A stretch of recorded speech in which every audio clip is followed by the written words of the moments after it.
Hey everyone, welcome to Upcycled Adulting, my YouTube channel where I help you grow to accomplish your goals, create healthy habits, and overcome obstacles. Now, today I'm going to be talking about something that is really personal to me and that I know may affect many of you, but not necessarily all of you. And that is how to accomplish your goals while navigating a chronic health condition. Now, a lot of the people that I coach have chronic health conditions, genetic disabilities, various other situations that they are managing that are unique, right? And that create unique challenges and that make a lot of the traditional advice just not work in their lives. And I'm one of those people. I have a autoimmune condition called Hashimoto's, and I have to be really conscientious about the way that I structure my day and what I do and how I care for myself so that while I'm working on my goals, I'm not flaring up my autoimmune condition. I'm kind of managing that and keeping myself as healthy as possible because if I hit a flare, right, then I'm not going to be able to do any of it. And so, one of the things that I want to talk about today is exactly how I manage this condition to reduce the chances of having a flare or to minimize how severe the flare is, whatever it is that I can do to kind of work around the fact that I'm living with a chronic illness and I'm still trying to accomplish goals in areas like health and business and home management, things that are physically demanding and sometimes extremely stressful. So let's get into my 7 tips. These are the 7 things that I am always mindful of. And that I am always doing to best manage my chronic health condition.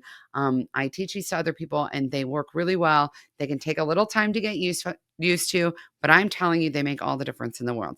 So, number one, and this one is almost never talked about, but insanely important, is rhythm awareness. Creating awareness about your body's natural rhythm is really helpful to reducing stress. And the reason why I say that is because if you're pushing yourself to do something that's outside of your body's natural rhythm, that's going to be problematic. So, understanding things like I have more energy in the afternoon than the morning, or even things like I have more energy in the summer than the winter. I have more energy accessible to me during this time of my menstrual cycle. These are really important things to have an awareness of. Being able to track your rhythm and kind of just check in with yourself and be like, oh, you know what? I'm a little lower energy, or I find that to be really overwhelming at this time of day is really helpful. I find most things to be overwhelming in the morning. And for that reason, I try to schedule some quiet activity in my morning that's not creative. And I don't really push myself hard in the mornings because I know that that's not in my rhythm. And then it creates stress and overwhelm, right? And number two is stress management because stress and overwhelm are so often with chronic diseases. People say stress is a massive factor in having a flare. And I am like that too. I think most people are actually. Stress is really hard on the body. And if you already have a chronic illness and then you introduce stress, it's just going to make it so much worse. Things that I do to manage stress are I do a lot of mindset work every single day. I do things like affirmations. I have mantras I use to prevent myself from overloading, meaning I have mantras like, is this mine? So that I don't take on extra things that I really can't take on. Um, I actually minimize negative inputs, meaning I hide things on social media. I rarely watch the news. I spend very little time with people who kind of contribute to negativity and increasing the stress level, and I reduce pressure. So, um, other things that you might notice that I won't see on my social media are things like I often don't see cleaning accounts because to me that creates pressure, right? I don't have big Pinterest boards because it'll create pressure for me that I should be doing things. And there are a lot, just so you all know, there are a lot of podcasts I don't listen to because of this. So if you are listening to something or you are consuming something, even though it helps a lot of other people, okay, there's a lot of personal development content out there that's really helpful to a lot of people. But for me, it feels like pressure. It is not inspirational. Okay. And it doesn't help me. What it does is it actually causes me to push myself harder, right? Because being inspired in a way that makes you feel like you're not doing enough and that you need to do more and that you can do more when you have a chronic health condition, it's important to avoid that, to be honest with you. I am doing what I can do. I understand other people wake up at 5 a.m. and start their day, and I get that. I'm not saying, and other people work until 9 o'clock at night. By the way, we can have a discussion all day long that that's not healthy for anyone. But for me with a chronic health condition, there's an absolute no. And so there are some podcasts and some parts of content that I do not listen to and I don't expose myself to because it is really not inclusive of people with chronic conditions.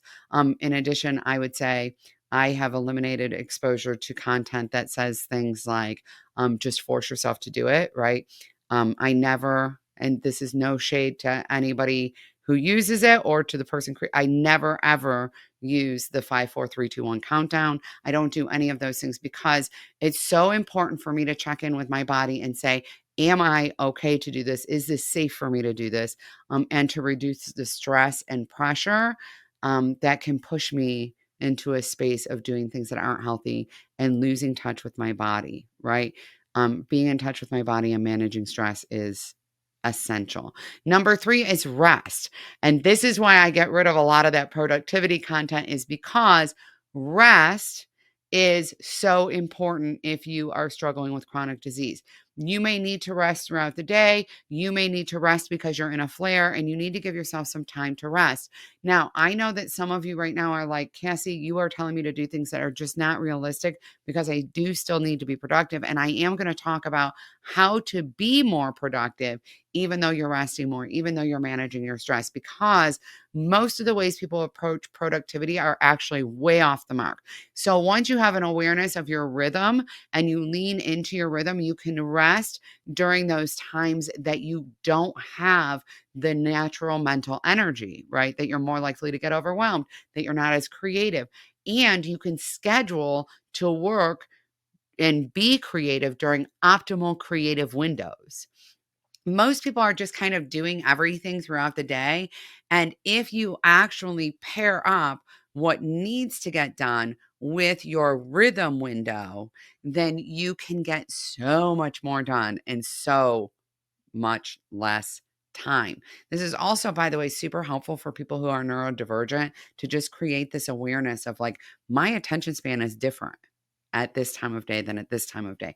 My ability to stay engaged in it is different. My impulsivity is different. A lot of times towards the end of the day, because I am neurodivergent and I struggle with certain sensory things, at the end of the day, a lot of times I can't do certain things even though I have a decent amount of energy because I'm overstimulated. So how I navigate my day to prevent that overstimulation is also really important. So there are a lot of factors, but a lot of this is about loving yourself, understanding that you have uniquenesses, embracing those uniquenesses, and giving yourself the support you need. You are not going to willpower your way out of these situations, right? If you have if you're neurodivergent or you have a chronic health issue, you're not going to willpower your way out of needing rest in the middle of the day. You're not going to willpower your way out of difficulty concentrating or focusing. You're not going to willpower your way out of being overstimulated. All right.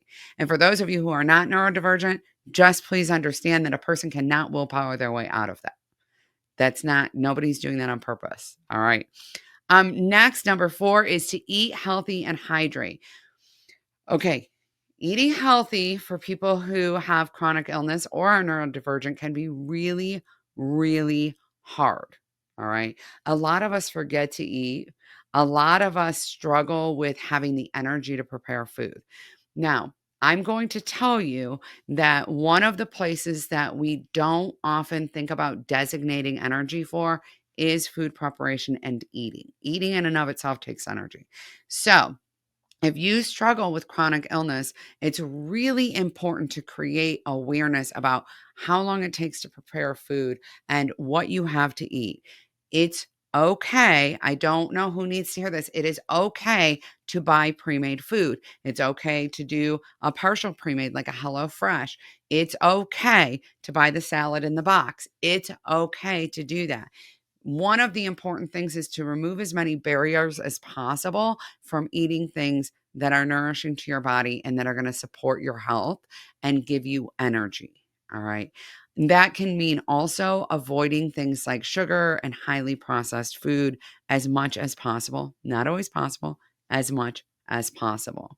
And even just making little choices like going with natural, uncured deli meat instead of the regular brand can really help a lot with giving you something that's quick and easy, but that is not like total junk, right?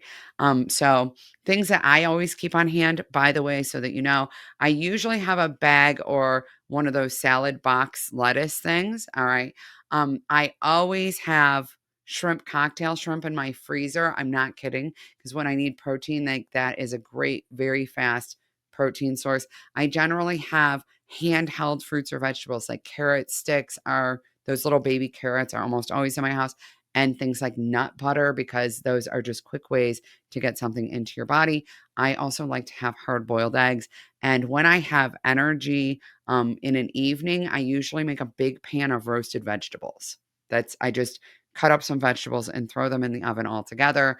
And then I have that to munch on throughout the week. So those are some things that I like to keep on hand so that I'm eating healthy. I also really like to have smoothie ingredients in my house because shoving things in a blender and then just drinking it or throwing some granola on top and eating it, by the way, delish, is kind of my jam because it's quick, it's easy, it's kind of a no-brainer. You can put anything in a blender with a banana and it will taste good, except spirulina. Anything in a blender with a banana is going to be good.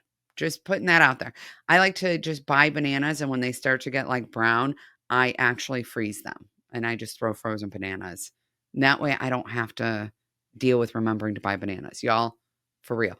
Oh, I also just found that you can buy a bag of strawberries and bananas, or you can buy like mixed fruit bags.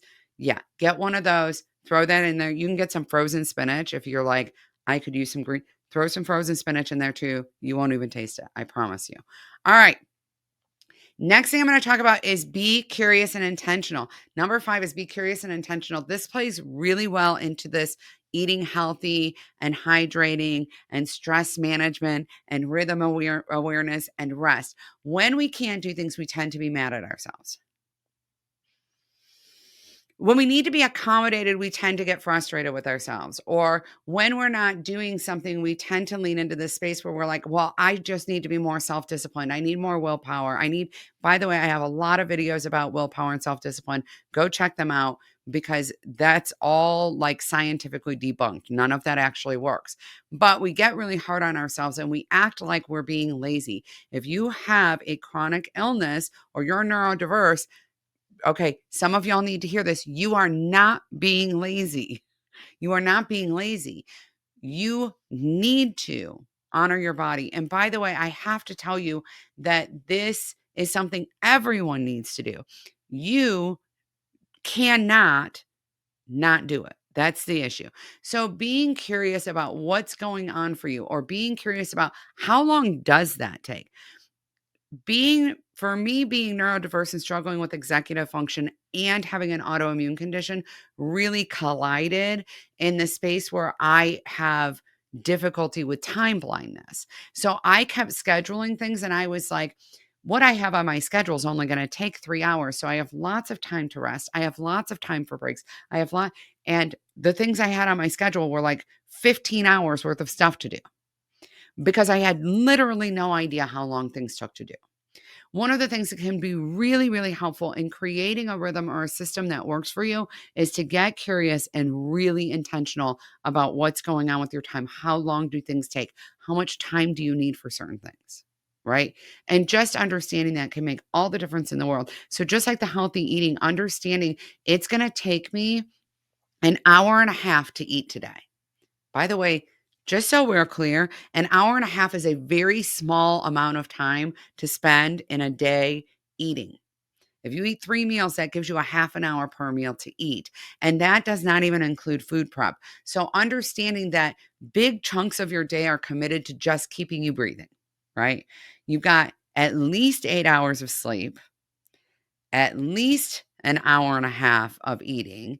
Then you've got at least another hour of going to the bathroom and drinking water. Then you've got, okay. So I want you to recognize that you don't have a 24-hour day. And if you have a chronic illness, you really don't have a 24-hour day because there's a good chance that you actually need to rest or maybe even take a nap in the middle of your day. And there's nothing wrong with that. But having an awareness of how long things take, okay, it takes me between getting there and getting home and unloading and putting away, it takes me like 3 hours to grocery shop. Okay. I kept scheduling that into my week like it was a 1 hour project.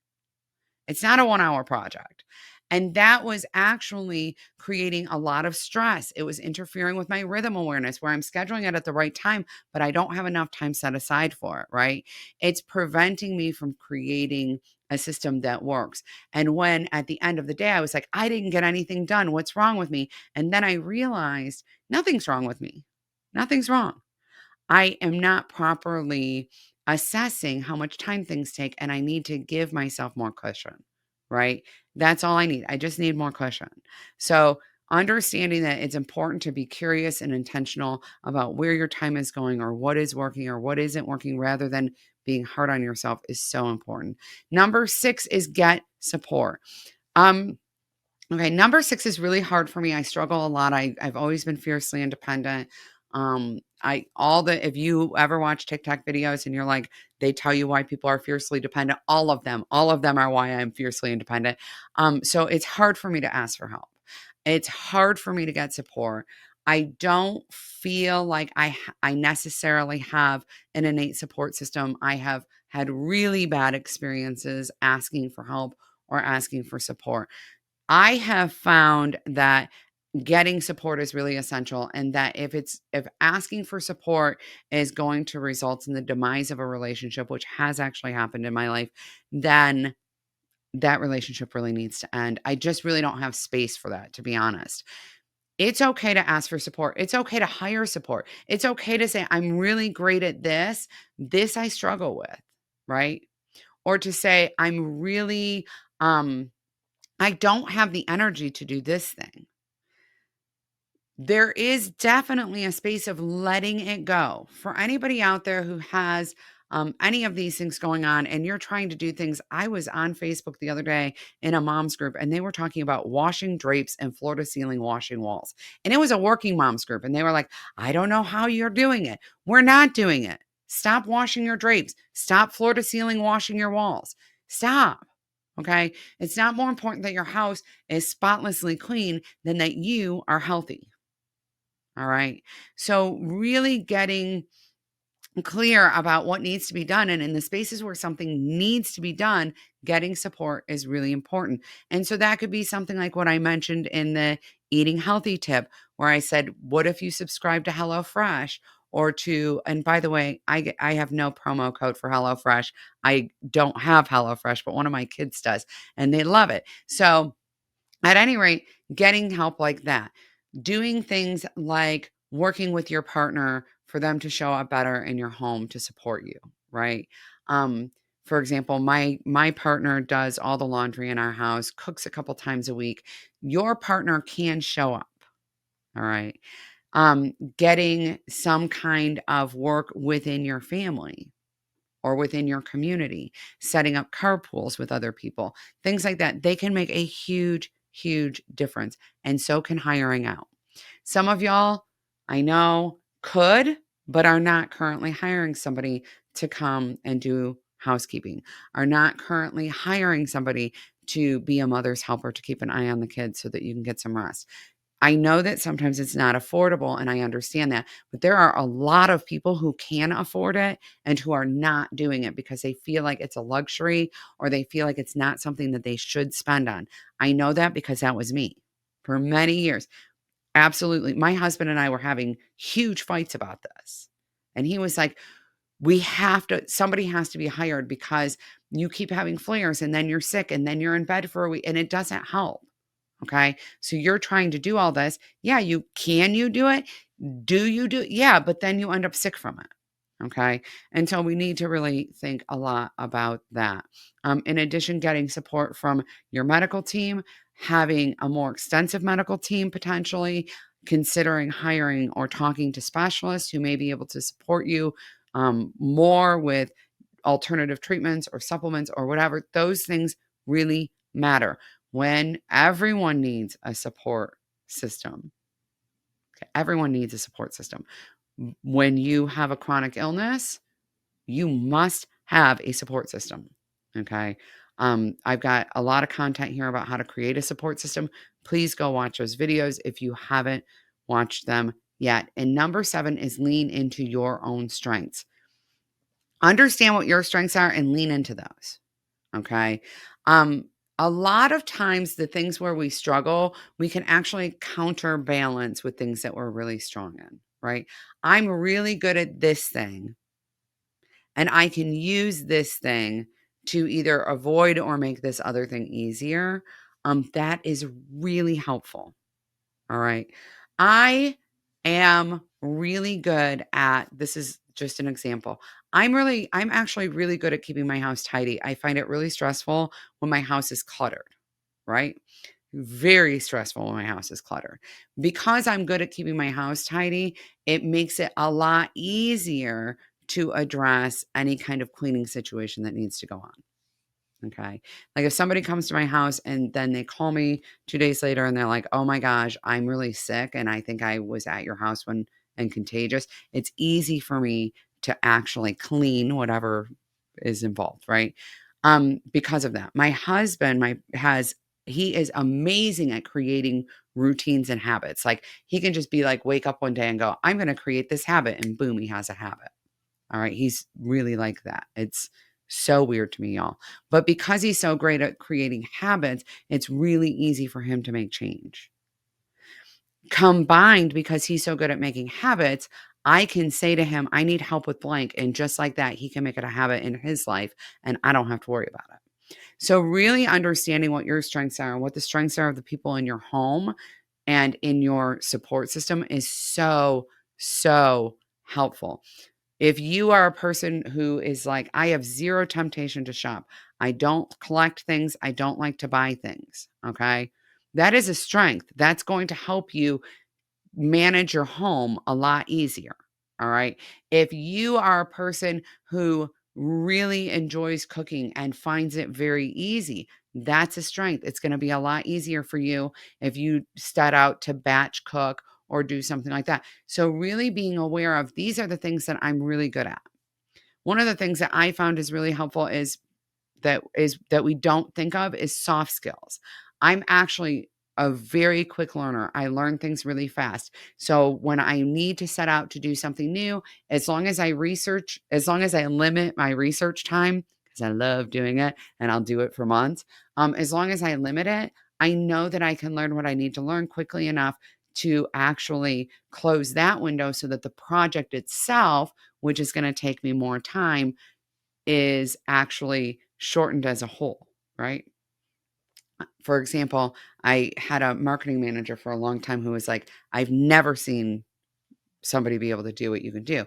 Where usually to create a piece of content, it may take somebody else 10 hours between research and actually writing and editing and all of that. For me, it only takes like 2. I'm a really quick editor. I'm a pretty quick writer, and I'm a very fast researcher. So, actually having that as a skill set means I will lean more into doing that rather than other projects. I struggle with visual creation. So, I have gotten support in my business where somebody else picks out all the pictures. If you ever see pictures or graphics or the thumbnail for this video that you saw, I did not create that. Content inside this video, 100% me, right? I will research it, write it, present it, edit it, the whole 9, just like that. But for me to create that one thumbnail for this video, that would take me 3 hours. And rather than spending 3 hours doing that, I have someone to help me with that, and I can spend a half an hour or an hour resting, right? If I wanted to, I could spend 3 hours resting because I've saved myself that much time. So lean into your strengths. Take these 7 tips and apply them as much as you can. Start really thinking about it. But I'm going to tell you this, one of the most important things here, and you'll see that they all lean into the same thing, is being curious. Okay? Your body has not betrayed you. You are not permanently limited for the rest of your lives. And I know that some of you need to hear that. You have a unique set of challenges, and everyone has a unique set of challenges. Being curious and intentional about accommodating what you need accommodated, getting what you need, matters. And just so you know, consistently doing that, creating the habit of doing that, is absolutely essential because these things will change, right? I'm in a space of profound change regarding managing my autoimmune condition as I am getting older and I'm starting to go through menopause. It's creating some change for me. And being able to have this habit of being curious and saying, well, that used to work, but that's not working so well. Or my rhythm seems to have changed a little bit here or there. Or the demands of my life have changed in this way. Where can I get different kinds of support? That matters. That matters. Be patient with yourself and love yourself and understand that you are doing your very best. Treat yourself like you would your best friend or your child. Okay? So many of us treat ourselves like our worst enemy. And when we have a chronic health condition, so often we treat our bodies like we are in a war with them. And I'm just here to tell you, it's never going to work. It's never going to work. So love yourself and lean in and give yourself what you need. You can accomplish your goals. You can accomplish your goals. And oftentimes when people learn how to navigate chronic health stuff or neurodivergence or things like that, and then accomplish those goals, because of the attention to the details, to the intention, to the getting support, because of the way it has to be incorporated into your life with all of these other challenges you're dealing with, a lot of times those goals end up sticking. They really, really stick because you've gone through the process of making this fit into your life side by side with this other challenging thing that you are navigating. So just know that it's worth it and you can accomplish your goals. You are amazing and you deserve to live the life that you have been dreaming of. You absolutely deserve it and you can have that.